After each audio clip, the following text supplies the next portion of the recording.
Yes start.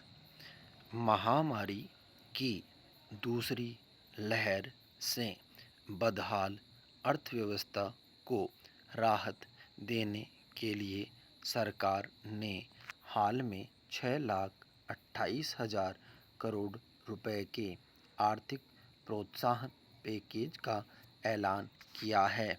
इसके तहत स्वास्थ्य और पर्यटन क्षेत्रों व छोटे कर्जदारों के लिए कर्ज गारंटी योजना के अलावा आपात कर्ज सुविधा योजना ECLGS की रकम 3 लाख करोड़ से बढ़ाकर 4.5 लाख करोड़ रुपए कर दी गई है। सरकार ने आत्मनिर्भरता भारत रोजगार योजना का दायरा भी बढ़ाया है। गौरतलब है कि दूसरी लहर के कारण अर्थव्यवस्था में गिरावट के साथ साथ आर्थिक और सामाजिक मुश्किलें भी बढ़ रही है। इसलिए एक और राहत पैकेज की ज़रूरत महसूस की जा रही थी।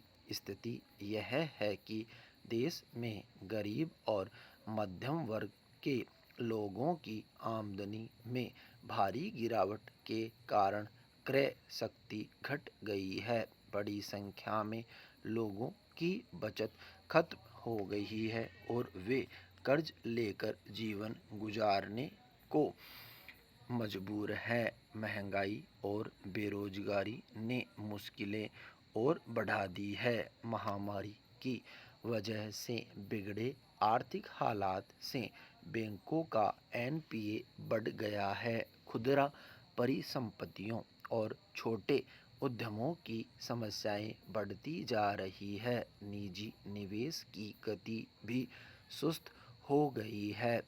कुल उपभोग, व्यापार, होटल, परिवहन, संचार और सेवाओं पर बड़ा असर दिखाई दिया है।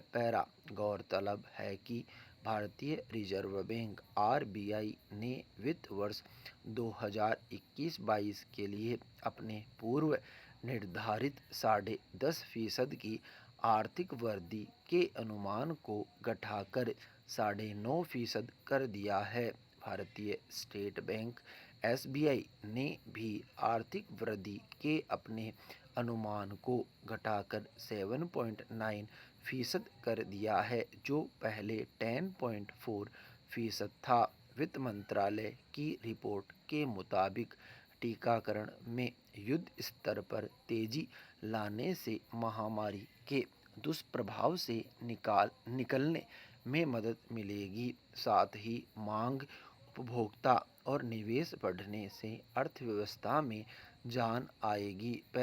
वैश्विक वित्तीय संगठनों व क्रेडिट रेटिंग एजेंसियों की रिपोर्ट पर नज़र डालें तो पाते हैं कि इन रिपोर्टों में भी विकास दर में कमी आने के स्पष्ट संकेत है। मूडीज इन्वेस्टर्स सर्विस ने भारत की वृद्धि दर के अनुमान को घटाकर 9.6% कर दिया है, जो पहले 13.9% था। रिपोर्ट के मुताबिक आर्थिक संकेतक बता रहे हैं कि दूसरी लहर ने अप्रैल और मई में भारत की अर्थव्यवस्था को पूरी तरह प्रभावित किया है। दूसरी लहर के कारण 2021 के वृद्धि दर अनुमान को लेकर अनिश्चितता बढ़ी है। रिपोर्ट में कोविड टीकाकरण की निम्न दर को लेकर चिंता जताई गई है। इसमें कहा गया है, तेजी से टीकाकरण कर आर्थिक नुकसान को बचाया जा सकता है। UBS सिक्योरिटीज इंडिया ने अपनी रिपोर्ट में 2021-22 की जून तिमाही में अर्थव्यवस्था में 12% की गिरावट की आशंका जताई है, जबकि पिछले वित्त वर्ष 2020-21 की जून तिमाही में अर्थव्यवस्था में 23.9% की गिरावट आई थी। इस रिपोर्ट में यह भी कहा गया है कि चालू वित्त वर्ष में अर्थव्यवस्था में गिरावट के बाद तीव्र गति से वृद्धि मुश्किल होगी, जैसा कि पिछली बार राष्ट्रीय स्तर पर पूर्णबंदी हटने के बाद देखा गया था। इसका कारण इस बार उपभोक्ता धारणा बेहद कमजोर हुई है। लोग पिछले साल के मुकाबले महामारी की दूसरी लहर के असर को देखकर ज़्यादा चिंतित हैं।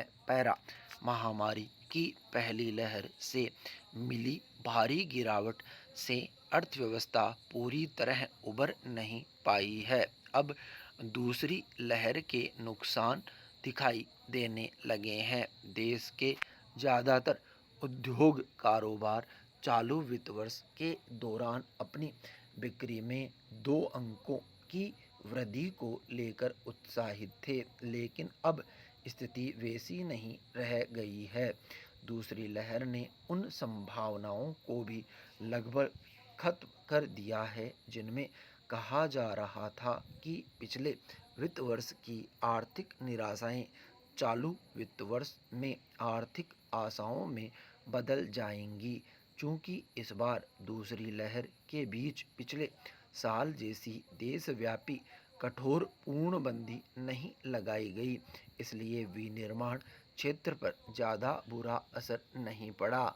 IHS market India manufacturing purchasing managers सूचकांक PMI मई 2021 में घटकर 50.8 पर आ गया, जो अप्रैल में 55.5 अंक पर था। इस दौरान कंपनियों के पास नया काम और उत्पादन पिछले 10 महीनों में सबसे कम रहा, जबकि पिछले साल मई में विनिर्माण PMI घटकर 30.8 अंक रह गया था। इसी तरह IHS India services purchasing managers index PMI मई में गिरकर 46.4 पर आ गया, जो अप्रैल में 54 था।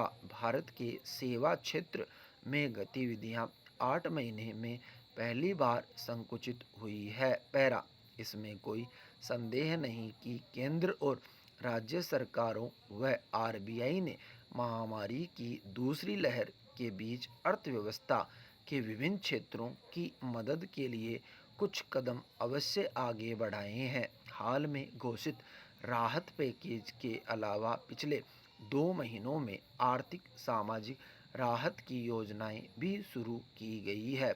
मई 2021 में प्रधानमंत्री गरीब कल्याण अन्न योजना शुरू की गई। इससे 80 करोड़ लोग लाभान्वित होने की बात कही जा रही है। प्रधानमंत्री गरीब कल्याण अन्न योजना पर 26,000 करोड़ रुपए से ज़्यादा खर्च होंगे। यह भी महत्वपूर्ण है कि RBI ने व्यक्तिगत कर्जदारों और छोटे कारोबारों के लिए कर्ज पुनर्गठन की जो सुविधा बढ़ाई है और कर्ज का विस्तार किया है, उससे छोटे उद्योग कारोबारों को लाभ होगा। इस नई सुविधा के तहत 50 करोड़ रुपए तक के बकाया वाले वे कर्जदार अपना कर्ज 2 साल के लिए पुनर्गठित करा सकते हैं, जिन्होंने पहले छूट की अवधि, मोरेटोरियम या पुनर्गठन का लाभ नहीं लिया है। स्वास्थ्य क्षेत्र की वित्तीय ज़रूरतों को पूरा करने के लिए RBI ने 50,000 करोड़ रुपए की नकदी की व्यवस्था की है। इसके अलावा केंद्रीय बैंक 4 जून को पर्यटन, होटल और विमानन जैसे क्षेत्रों के लिए 15,000 करोड़ रुपए के नकदी समर्थन की घोषणा कर चुका है। पैरा अर्थव्यवस्था को पटरी पर लाने के लिए टीकाकरण की सफलता जरूरी है। केंद्र की सबके लिए निःशुल्क टीकाकरण नीति के तहत अब 18 वर्ष से अधिक उम्र के सभी लोगों के लिए निःशुल्क टीके लगाए जा रहे हैं, लेकिन इस वर्ष दिसंबर तक सबके लिए टीकाकरण का लक्ष्य पूरा करने के लिए प्रतिदिन करीब 90 लाख टीके लगाने होंगे। अब तक आबादी के 5वें हिस्से को टीका लग चुका है। इनमें बड़ी तादाद ऐसे लोगों की है जिन्हें केवल एक ही खुराक लगी है। टीकाकरण के मामले में हम अभी कई देशों से काफ़ी पीछे हैं। ब्राज़ील ने अपनी आबादी के 40% हिस्से को टीका लगा दिया है। चीन में आबादी के करीब 90% और अमेरिका में करीब 95% लोगों का टीकाकरण हो चुका है। इस बात पर ध्यान दिया जाना होगा कि पिछले वर्ष महामारी की चपेट में आए कई पश्चिमी देशों ने अपने उद्योग कारोबार को सामान्य बनाने और अर्थव्यवस्था को गतिशील करने में टीकाकरण पर व्यय को बेहतर विकल्प माना है। ऐसे में टीकाकरण की रफ्तार बढ़ाकर ही अर्थव्यवस्था को गतिशील किया जा सकेगा। पैरा सरकार को चाहिए कि राहत पैकेज के अलावा नई मांग के निर्माण के लिए लोगों की क्रय शक्ति बढ़ाने के भी उपाय करें। जब तक लोगों के पास पैसा नहीं होगा तब तक वे कुछ भी खरीद पाने की स्थिति में भी नहीं आ पाएंगे और इसका असर मांग और उत्पादन के चक्र पर दिखता रहेगा। इसलिए अर्थव्यवस्था को पटरी पर लाने के लिए मध्यम वर्ग पर ध्यान केंद्रित करना वक्त की ज़रूरत है। विराम स्टॉप।